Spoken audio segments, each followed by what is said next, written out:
안녕하세요. 고정아 클리닉의 고정아 원장입니다.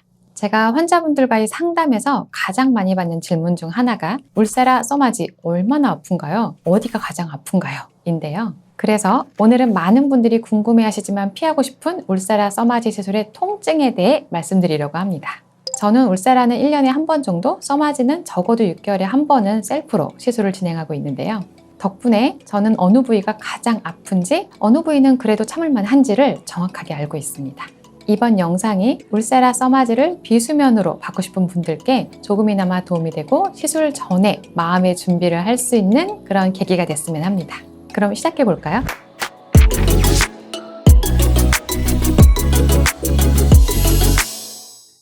먼저 현존하는 시술 중 단 한 번의 시술로 가장 많은 콜라겐을 재생시키는 타이트닝 시술, 이 써마지의 통증 베스트 3 부위에 대해 설명드리겠습니다.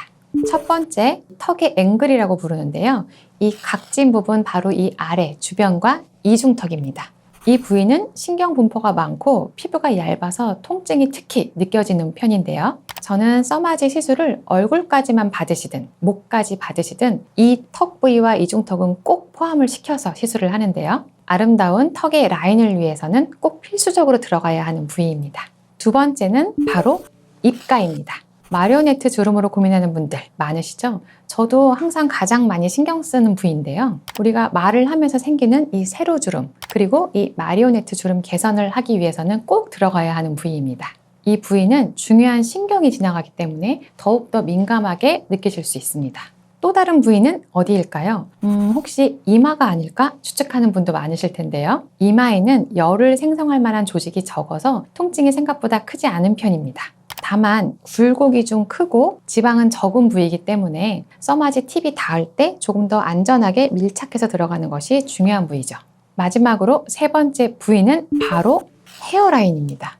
귀 바로 앞에까지 주름 생기는 거 알고 계신가요? 또한 이 벡터 방향으로 얼굴 피부를 타이트닝 시키기 위해서는 바로 이 헤어라인 근처까지 시술을 꼼꼼하게 들어갈 필요가 있는데요. 신경 분포도 많고 아주 민감한 부위입니다. 그래서 저는 비수면으로 써마지를 받으시는 환자분들께 이 헤어라인 근처까지 꼼꼼하게 마취크림을 도포하도록 하고 있습니다.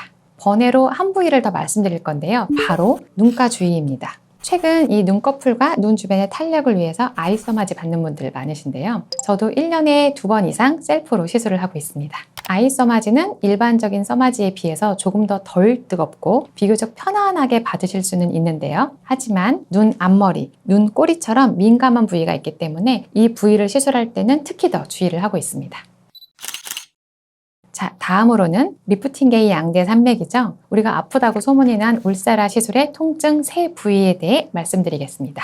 울세라의 통증 부위 첫 번째는 써마지와 비슷하게 바로 턱 라인입니다. V 라인을 위해 울세라 선택하는 분이 많으신 것처럼 이 처진 턱 그리고 이 이중턱을 개선하기 위해서 이 턱 라인에 그리고 이중턱 라인에 집중해서 울세라 샷을 배분하게 되는데요. 특히 턱의 이 뒷부분과 이중턱은 통증에 민감하고 뭔가 찌르는 듯한 뜨거움이 잘 느껴지는 부위입니다. 이를 좀 더 완화하기 위해서는 치과 치료 받으면서 잇몸에 신경마취 주사 받으신 적 있죠? 이 신경마취를 통해서 통증을 더 줄여드리고 있습니다.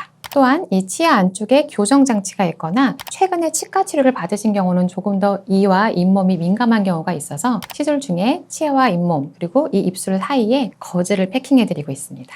울세라 시술 통증 두 번째 부위는 바로 눈썹 라인입니다. 눈꺼풀이 처져서 점점 쌍꺼풀이 덮이거나 눈을 뜰 때 눈썹을 들어 올리면서 이마에 주름이 생기는 경우 고민 많으시죠? 그런데 보톡스는 맞고 싶지 않거나 보톡스를 맞아서 이 눈꺼풀이 처지거나 눈썹이 처지면서 무거워질까 걱정되실 때는 이 눈썹 라인, 아이브로우 울세라 리프팅이 아주 효과적입니다. 아이브로우 울세라는 처진 눈꺼풀도 개선하고 조금 더 숨겨지고 덮여있던 쌍꺼풀을 조금 더 잘 보여주는 효과가 있는데요. 하지만 이 눈썹을 통과해서 지나가는 신경들이 많기 때문에 좀 더 찌릿찌릿 신경 증상이 있거나 좀 뜨거운 통증을 느낄 수 있습니다. 이때 이 눈썹 리프팅에 에너지가 들어가는 부위는 이마가 아니라 바로 눈썹 주변, 눈썹의 바로 직하부나 주위입니다. 그렇기 때문에 이 부위까지 꼼꼼하게 마취크림을 도포하는 것이 중요하죠. 울세라 시술의 통증 세 번째 부위는 바로 눈 밑 지방 부분입니다. 아이 울세라의 시술 부위는 바로 눈 밑 지방이 불룩해져서 울퉁불퉁해 보이는 이 주름 부위인데요. 최근에는 이 풀페이스 울세라가 유행하면서 얼굴 라인 리프팅뿐 아니라 양볼, 모공 울세라, 그리고 눈가, 눈 밑 지방에 아이 울세라가 들어가는데요. 깊은 층, 특히 턱선 등을 타겟으로 시술을 할 때는 조금 더 깊은 층의 깊은 통증이 느껴진다면 이렇게 눈가 또는 모공에 들어가는 얕은 층을 타겟으로 할 때는 조금 더 겉부분에 따가운 느낌이 발생할 수 있습니다. 오늘은 이 울세라와 써마지 시술의 통증이 큰 부위에 대해 설명드렸는데요. 제가 말씀드리면서도 제 얼굴도 좀 따가워지는 기분이었어요. 물론 통증에는 개인 차이가 있지만 환자분들, 제 경험, 그리고 이론적인 바탕으로 가장 힘든 부위를 선정해 보았습니다. 예뻐지기 위해 선택하는 울세라 써마지 시술. 하지만 그 과정에서 너무 불편한 기억이 남는 거는 좋지 않겠죠? 그래서 저는 일반적으로 생각하지 못한 부위까지 마취크림을 꼼꼼하게 도포하고 필요한 경우는 신경마취를 병행해서 이 통증을 최소화해드리려고 노력하고 있습니다. 또한 시술 전 디자인을 하는 단계에서 이러이러한 부위는 조금 좀 아프거나 힘들 수 있어요 라고 미리 말씀을 드리고 시술을 진행하면서도 좀 더 통증이 있는 부위를 들어갈 때는 다시 한번 설명을 드리는데요. 이럴 때 환자분들께서 조금 더 편안해 하시는 것을 느낍니다. 만약 통증에 너무 민감하시다면 수면 마취로 시술을 진행하는 것도 한 가지 선택입니다. 수면 중에 시술을 받으실 때는 내가 받은 시술이 잘 이루어졌나? 걱정되실 수 있기 때문에 저희 구클에서는 이 시술의 화면을 촬영을 해서 전송을 해드리고 있습니다. 그러니 안심하셔도 됩니다. 아름다움은 노력 없이는, 고통 없이는 얻어지지 않는다. 지금까지 고정아 클리닉의 고정아 원장이었습니다.